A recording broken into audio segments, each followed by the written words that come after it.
साहेब आहेत त्यांना विनंती करतो की त्यांनी आपल्या मनावर व्यक्त करा. आज या ठिकाणी तरनाथ कृषी सेवा केंद्राची दुसरी शाखा ओपन होते. प्रथमतः मी आमच्या इंडियन परिवारातर्फे या शाखेला, त्याचबरोबर आमच्या सर्व शेतकरी बांधवांना जे काही सोशल मीडियाच्या माध्यमातून असेल किंवा जे शेतकरी नांदगावसारख्या खेड्या भागामध्ये कर्नाटक असेल, महाराष्ट्र, पूर्ण महाराष्ट्रामधून जो शेतकरी येतात, त्याचबरोबर महाराष्ट्राच्या बाहेर गुजरातमध्ये काही शेतकरी आहेत.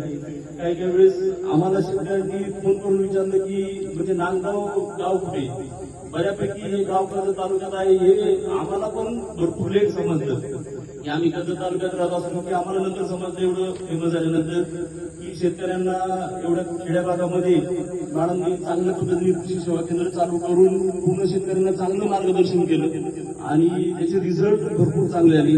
त्याचे फीडबॅक शेतकरी आम्हाला पण सांगतात. ज्यावेळेस आम्ही मार्केटमध्ये फिरत असतो त्यावेळेस शेतकरी आम्हाला त्याचे